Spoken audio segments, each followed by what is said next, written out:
Son Excellence Évariste Ndayishimiye vient d'être investi président de la République du Burundi.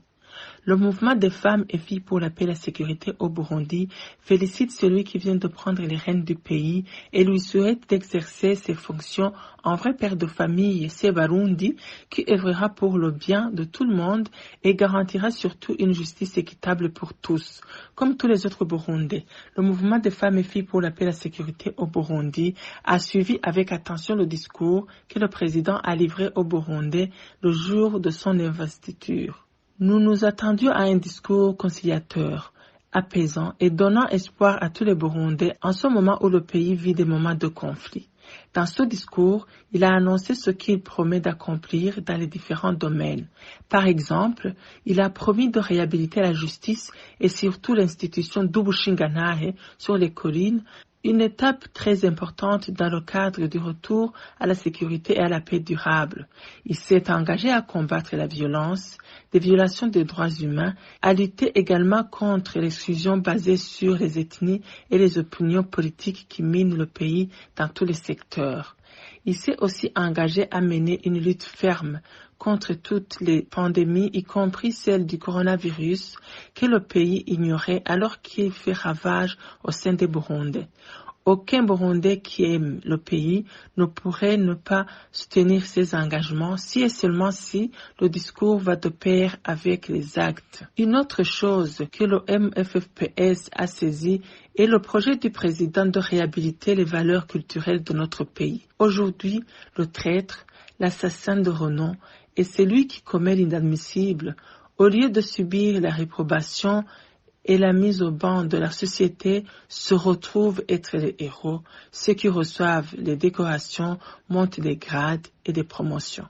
Relevons aussi comme signe de dévaluation de notre culture un langage et des propos obscènes proférés par les autorités sur les réseaux sociaux, des radios et autres. L'exemple vient d'en haut, dit-on. Si un dirigeant ose publiquement qualifier Tibifamutima d'anciens dignitaires qui ont mérité le respect du peuple, c'est que notre culture et nos valeurs sont au plus mal. Qu'il fasse donc vite et redresse la situation et il aura sauvé le Burundi. Le mouvement des femmes et filles pour la paix et la sécurité au Burundi reste cependant préoccupé par la façon dont le nouveau chef d'État conçoit la démocratie. Il prône une démocratie non pluraliste et s'inscrit dans la droite ligne du totalitarisme instauré par la Constitution de 2018. Dans son discours, il n'y a rien qui tranquillise les ethnies, les partis politiques et les différents groupes qui se sentaient protégés et non exclus des instances de prise de décision du pays par la Constitution issue de l'accord d'Arusha. En résumé, le contenu de son discours montre bien qu'il va installer une gouvernance monopartite où tous ceux qui prétendent représenter la population, quels que soient les secteurs, n'auront aucun droit d'expression. Il a prévenu que celui qui ne sera pas pour le gouvernement ne sera pas habilité à plaider ni pour lui-même ni pour quiconque, mais qui plaidera alors pour les victimes des différentes violations des droits de l'homme commises par les organes du gouvernement. Seront-ce le gouvernement et ses institutions qui plaideront pour leurs victimes dans l'hypothèse des crimes contre l'humanité, des crimes de guerre, des crimes de génocide qu'ils auront commis?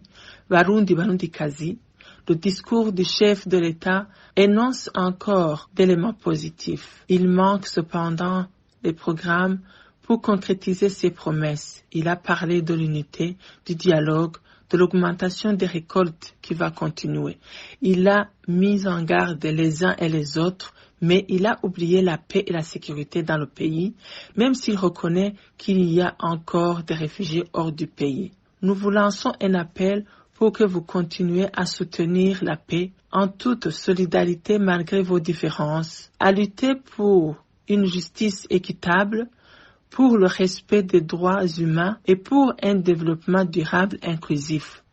N'hésitez pas à vous exprimer, n'hésitez pas à les réclamer. Il y va de votre avenir et celui de votre pays. Que Dieu protège et guide les Burundais, que le soleil brille encore sur le Burundi, que la paix et la sécurité règnent sur tout le pays, afin que les Burundais remettent le pays sur les rails du développement durable. Ceci est un message du mouvement des femmes et filles pour la paix et la sécurité au Burundi.